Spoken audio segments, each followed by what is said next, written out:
I didn't leave the lodge, the bed and breakfast, for like the first 3 or 4 days. And so I remember like when I first ventured out and I walked down the street feeling totally anonymous. But in reality, everybody's like, who's the new guy? Oh, that must be Mitch. He's in, he's gonna be the new Everybody knew Capita. you. You Yeah, didn't know everybody knew anybody. me. But so I just went down to the post office, and which was 2 blocks away. And the next day, the next night, I kind of walked around. I just wanted to kind of scout it out. And I'm walking. I had a letter I was mailing, like postcards back or something. So I went to the post office and I heard something and I started walking down the street that had never been down before. And I hear this piano music and guitar. And I come upon this old like saloon kind of looking thing. And it was the Sherbino Theater. And I like open the door and walk in, and there's this woman with like crazy hair playing the piano, and this young man on bass, and a microphone. And so I just like got up to the microphone and just started improvising, and we Wow. became like I became part of the theater community there, and it was just absolutely amazing. Wow, everything fell into place there. Yeah, yeah, and the town of Ridgeway was, if you look at the original True Grit movie with John Wayne, when the young lady goes to pick up her father's body at what is it, Fort something, Arkansas, maybe, whatever it is, when that's actually that town. Like Hollywood built this, like there was, I think there must have been buildings there, but they built this Old West frontis on all these buildings and made it look like, old town. Like the town park was where there was like a hanging scene where there, and that was like the town park. And it was just there after they left it, after the movie was done, had wrapped. And it was kind of nothing for a long time. And then like people started buying it up, and like there was the True Grit Cafe, and it was, but for a long time it was just sitting there dormant. It was sort of in between like Grand Junction and Telluride, so the Sherbino was one of those places. It was just a small part of the movie set that they So ended has up. theater been a big part of your life like since then too? Yeah, I did that. We did a bunch of productions. The guy who was the executive director of the Uray County Chorale and the I think they called them the Ridgeway Players, was a fast talking Juilliard. I think he was a graduate of Juilliard, or he had been a professor there, a music guy. And so Nancy was the crazy haired woman. Like she and I became, and her husband Mike became just like really close friends. And to this day, we're still friends. And they, I mean, the strange things happened. Like but they'd lived there their like he had gone to school in Boulder. They moved there like 20, they'd been there like 16 or 20 years at that point. And so they knew all the trails. So they took me hiking with them. Like they were avid hikers and cross Mhm. country skiers. And so they took me on some of the easier, what they called easier trails, at first. And I was just like, just dying because the altitude and just it's Right. drier up there, but eventually, like I became really into it and hike, like just got into the best shape of my life. Actually, even Oh, more so probably than when I was, younger. And they took me to this place called, well, it was Mineral Springs, but it was Ice Lakes Basin is it's Mineral Springs Trail that is like a campsite at the bottom. And then you hike up about an hour and a half, and you get up to this basin that is just, I mean, it's like when they were going into Emerald City in The Wizard of Oz. Seriously, no. no shit. Like you're at one end of this basin, and there's just this little trail that cuts through all these flowers. But like some of these wildflowers are like shoulder high, Mhm. like these columbine and things that are just like, and like in the distance there's like these two waterfalls that kind of cut through the basin that way, and you're kind of going this way, and you go over these rocks, and like that's where we had lunch. And it's just this like, and you can only do it like for a short amount of time because it's so high. It's like it's not 14,000 feet, but it's like 13.7 or something. Mhm. And it's called Lakes Basin because at the top of those waterfalls it continues, and there's these lakes that really never unfreeze. It's like so cold and high up there. And it's just I mean, never in my wildest dreams had I imagined something like that existing. What a And great opportunity. yeah, Just, and I mean, you had no idea what you were getting into, and no, just I was the stage manager. And so what we did is the first, and I will get on to answering your question, but so the so we did the first thing we did in the summer. The first summer I was there was called All in the Timing. It's a series of one act plays, and they're all like really, this guy David Ives. It's just a great series of plays, and little like one acts that are like anywhere, 5-10 minutes long. Like none of them take place in the same place. So as stage manager, we had to figure out how to totally choreograph getting an entire set off and an entire set on. And then there was just a door in center stage and a door to the left. The door to the left just kind of went to some storage. The center stage went back to like the backstage proper area. That's where, a lot of the stuff was, and, kind of back along these walls. So we had to figure out, because we only had two doors to get this stuff out of.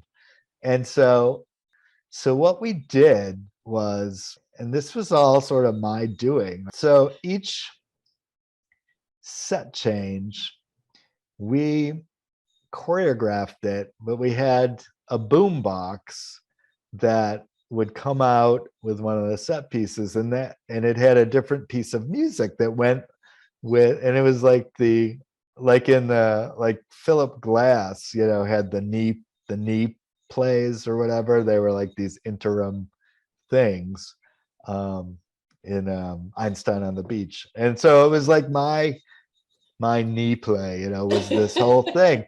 And people said that they liked the set change as much as the Oh plays because it my. was its own little play, like Mhm. we rehearsed it and we did it and because we had 3 minutes and 27 seconds to do this, and just whatever the length of the song was. And it was great and I loved it. And You stole the so show anyways. I stole the show. Yep. So I even stole the show. So we're doing this big fundraiser, and there's I mean, the whole town's involved. There's dinner, this catering company, like really nice dinner. And then everybody walks over to the Sherbinow, and there's a band that somebody knew from Boulder, Denver. They were like an a cappella band, and they did there was a guy beatboxing and everything, and they were amazing doing like all in Motown and like all this great stuff. So this like really upbeat, and this was like desserts, wine and cheese, or wine and desserts were all happening, and everybody's like watching this band and dancing and just great. And then they're gonna do this play like that this woman wants to do that is just like, because we wanted to show that we can do serious theater also. Oh. Like it was just so not the right tone for this thing. And everybody was drunk and the whole thing. So I was going to do the same kind of stage management thing. Mm. That the first thing I was going to bring out, like they were going to take their mics and mic stands and go off. And then while the executive director was doing a little spiel, I was going to come on and do this set. So there I am, and I have the boombox on this old 50s canister vacuum cleaner. So he starts talking. I push play, nothing. I'm like, what the fuck? And we had done this like a dozen times, whatever. Push play again, nothing. I open it up. The disc is in there. I take it out. I put it in. I push play. It starts to spin. I'm seeing everything's good. Nothing. Check the volume. Check everything. It's not working. So he's out there, like talking, and so he's like starts yelling for me. And so I'm like, all right, well, I'm just going out there. Forget the music, and so there's like a little threshold on the door that I'm coming out. And for some reason, I'm pulling the vacuum by the hose. The wheels get stuck on the threshold and the frickin' thing won't come out, and I'm pulling and I'm pulling for all I'm worth, and it's not coming out. And he's there sitting on the front of the stage. He can't see what's going on behind him. People start laughing, right? So like I finally, I pull it, the thing comes out. People just are roaring. I mean, it's like an I Love Lucy skit. So I forget what happened. Like I turn around and there's like a floor lamp, and I feel it get knocked, and somebody goes, "Whoa!" And I don't know, like just in my head, like I reach out with my foot and I catch the lamp in my foot and I pop it back up again.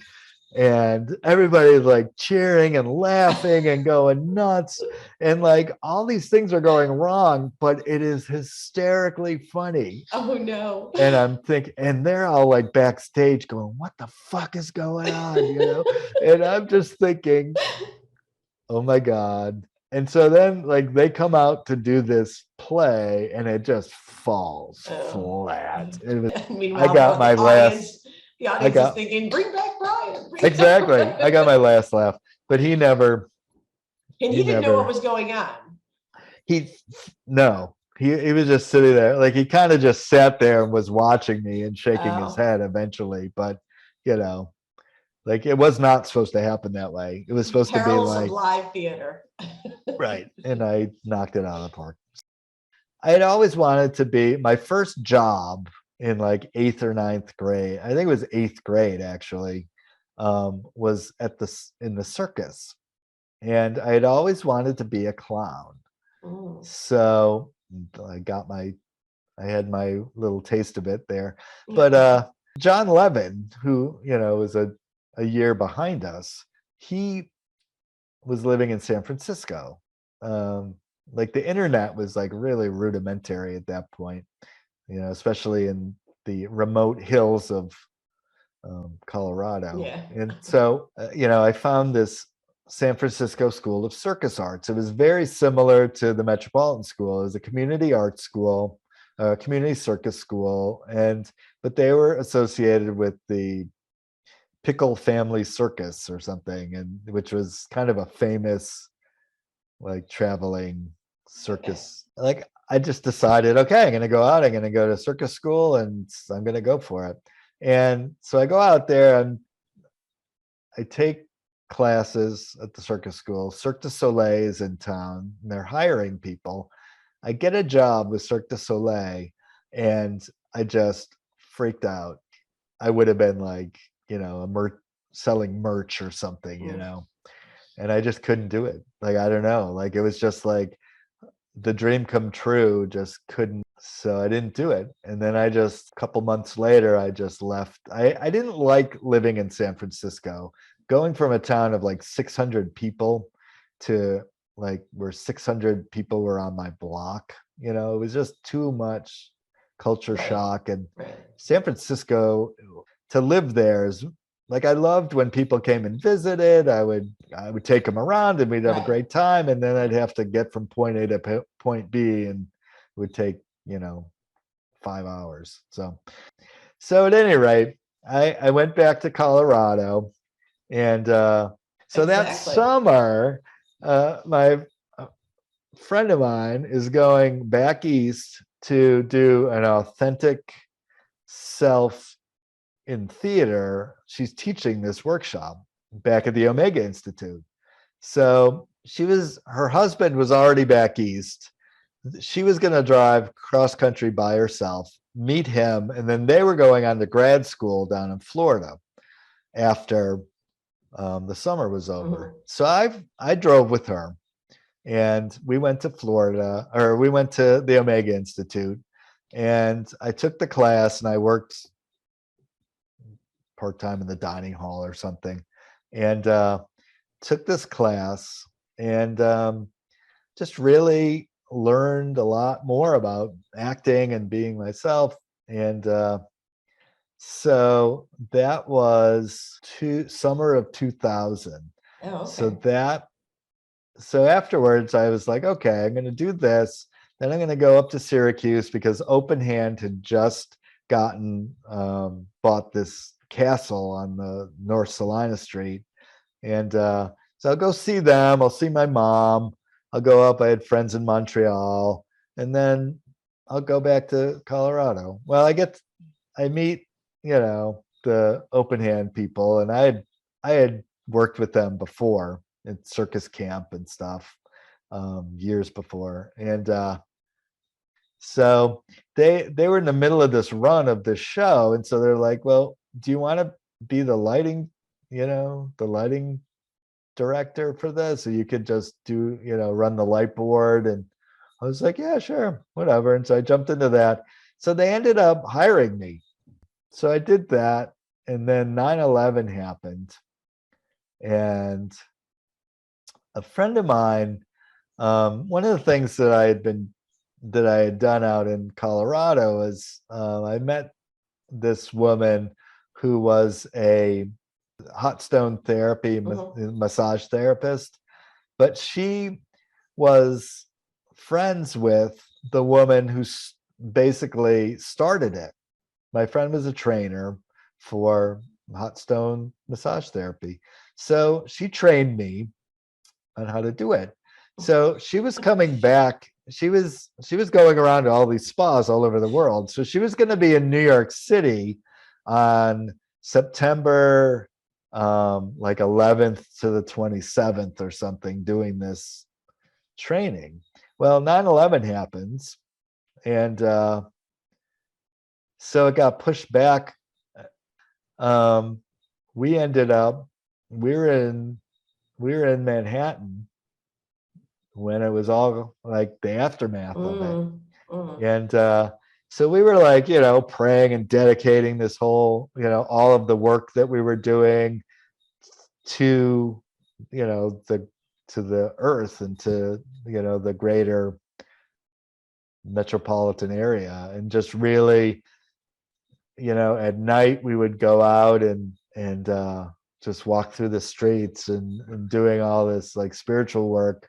And I mean, it was actually one of the most pleasant times to be in New York, except for the reason, because it was quiet, there was no traffic, everybody was actually nice to each other. Like that summer, well, my friend, the hot stone therapist, was also like, we were doing all the spiritual stuff together out in Colorado previously. There was a thing called Telluride Academy, and it was run by this woman who, had a bunch of kids. Her husband had died in an avalanche. How I got involved in that, which is where this started, was that's so after 9/11, there was a woman from Telluride who had a like second house there, who was from Boston, missed her plane, was supposed to be on one of the planes that hit the buildings. And so she called up, she said, look, and this woman was like, whatever, the president of like Chase, Lincoln Bank or whatever, like money was no object. So she was like, look, I'm writing a check. I want you to put together a Children of Heroes, Families of Heroes camp, and any kid that wants to come out to Telluride, we're going to do it. And the parent or parents there'll be an adult segment and there will be a kids segment, and it'll all be separate. And I'm paying for everything, airfare, everything. So people put up their houses and their condos for these people to stay in. And we did this Children of Heroes thing. And I went down into the airport and picked them up, brought them in the van, dropped them off at their house, did the program with my friend Patricia. And we had all the kids had a journal. We gave them journal books, and we did like guided meditations with them and just talked about, whatever. It was like real therapy and kind of art therapy at its best. And like these kids, like one kid never said a word. His mom was like, he has not spoken since it happened. The last day, and still like blows me away. Like he got up in front of like all these parents and he showed us his artwork, and he's talked for the first time. Oh my. 6 months. Oh my. And it was just phenomenal, like he told the whole story of how his dad died. Oh my. That's incredible. So yeah, it was something, I just remember being at the airport and they're like, okay, blah, blah, blah, plane landing. And there are these doors that lead from the security part to where we were waiting for them. And I just remember the doors opening and this piece of luggage comes flying out. And this kid is just, he was a handful, like just all over the place, just like, and his father's just like, like they were just not, like that kid was out of his, like he ended up, it was like this total reversal. That kid was calm and docile by the end of the thing. Uh-huh. and this other Uh-huh. kid started talking, you know, and it What was a just, great opportunity. I mean, this woman had yeah, a vision when yeah, she put this together or initiated this, and yeah. you were I was, so fortunate to be a part of that. yeah, That's an amazing opportunity. Like, it was something, and it really yeah, taught me the power of the arts, you know. of course. So, Of course. Oh, wow. Wow. so, so, with that in mind, I ended up going back. I went to got my master's in theater.